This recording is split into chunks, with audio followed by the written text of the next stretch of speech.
Hey guys, welcome back to my channel. Today we're doing something different again because on today's episode I couldn't know what I want to do with my channel even if my life depended on it. We're gonna cook. I'm a cooking show now. Yay! So recently there has been a lot of time to kill for probably everybody because of the pandemic. A lot of people are staying home, a lot of people are isolating because you don't want to get the other people sick. Anywho, I myself am one of those who had a lot of time to kill, which I have been very productive with by watching countless of hours of YouTube. I've been watching countless of hours of TV shows. I've been a lot of these YouTube hours consisted of me watching stupid shit. And among this stupid shit, I've watched so many Jubilee videos. For those who don't know, Jubilee is a YouTube channel where they put different people in a room, different social statuses, I guess, such as vegans, virgins. Those are the two I can come up with right now. And one of these people is an imposter, basically. So one of these people in a room is, for example, not vegan, actually is a virgin. Wait, there's one person among the vegans who isn't a vegan, or there's one person among the people who had sex who is a virgin. And so I've watched a lot of these. And now entering the problem, because as I was watching this video with the vegans, this statement popped up. Who eats buckwheat in the morning? Like, I know people do, but I'm looking at him and his body language and how he's telling me, and I'm going, you just had buckwheat?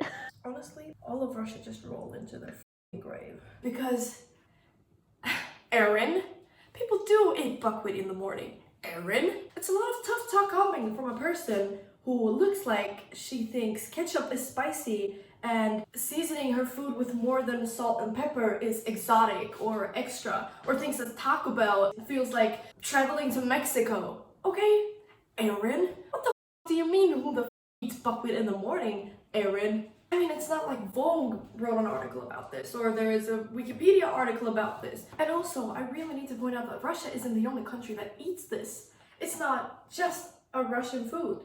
Aaron? A lot of people from Slavic countries eat this in the morning. During a food crisis, usually this has been the main dish, or the military, or anything like that. I find it very stupid of a person who looks like Phineas to question who eats buckwheat in the morning, which is why I'm finally answering my point. I'm gonna show you how I grew up eating this buckwheat porridge, or how Slavic people does it, I guess. So welcome to my cooking channel. I'm gonna cook buckwheat for you. So now, presenting to you, drum roll please, buckwheat. This is gold for us who grow up poor. Now let's get to the cooking. So first of all, you obviously need, as I just showed you, the buckwheat.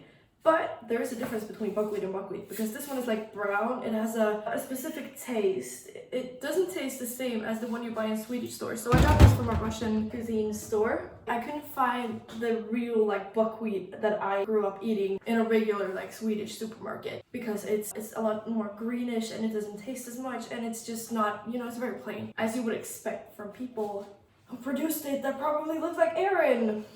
Usually this dish contains meats because in Slavic countries meat is a very, you know, important ingredient, I guess. I don't know, whack, whatever. But I don't want to do that. I don't want to put meat in my dish. And I thought that, you know, everyone, whoever is gonna cook it that is watching should be able to cook it, or you could just, you know, do it as your own, even though I cooked it. I'm not gonna eat meat. That's the point. I know some of you can always alter the ingredients. Just because I'm not putting meat in it, it's not 100% traditional, I think. I don't actually know what the traditional is. I'm just gonna cook you the recipe that my mom did, my dad did, my whole goddamn family did, minus the meat. For the ingredients, you need the buckwheat, water, carrot, onion, celery, garlic clove. I prefer to have some broth for extra flavor. This is eco-friendly veggie broth, and of course you need some salt and pepper based on how you want it to taste. You put as much salt and as much pepper you want in there. I don't put a lot, very minimal amount of pepper to bring out the flavors. These are the tools you need to cook this, or you don't need, but you know, comfortable having. You need a pot, gonna fill it with some water. This is where the buckwheat is gonna go.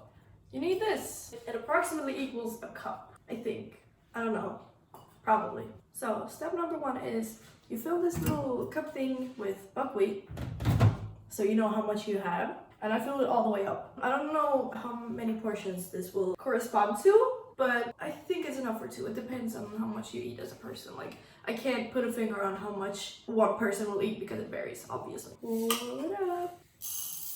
And then probably for the same reason you wash your rice, you should wash these a little bit. I have this little thing. It's very comfortable to have if you want to wash your rice or whatever. So I'm just gonna, you know, pour some water on it. Touch it a little. Give it some love. I think it's nice and clean now. I let it rest for a while so the water can run down, so we don't have any excess water in here because it's obviously gonna cook in some water already. Meanwhile, I let the water run off. I chop off some veggies and I sweat them in the pan before I put the buckwheat in. Now, at this point, something sufficient to do is grab a cutting board and a sharp knife, and you cut up your veggies. I would say either bite-sized or small pieces. Like you chop them pretty small because you don't want them to be too big because the buckwheat isn't big. So here's the basic cooking show YouTuber cutting montage that you all been waiting for.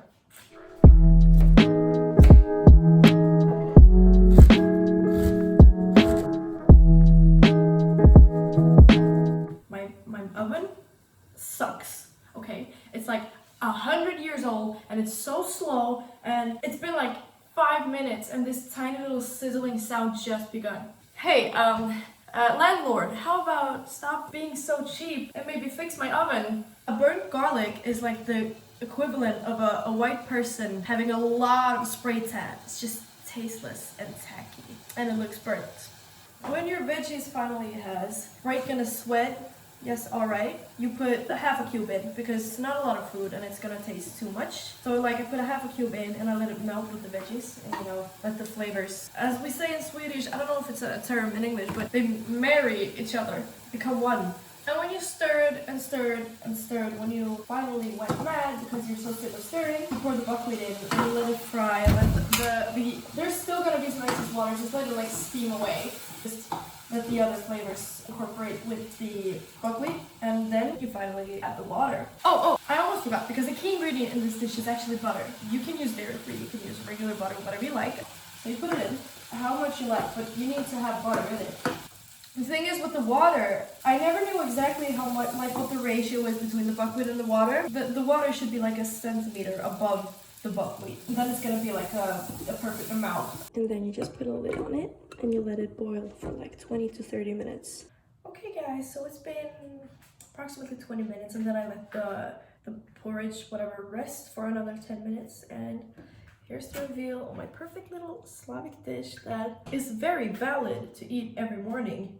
I think most people would like this, but I don't know what kind of taste you have, if it's foul or not. Anyways guys, thank you so much for watching, and I hope you make this recipe, and if you do, please be free to send me a picture or something. I'm acting like I have more than 2 subscribers on my channel. I hope you have a nice day, and I'll see you in the next video. Bye!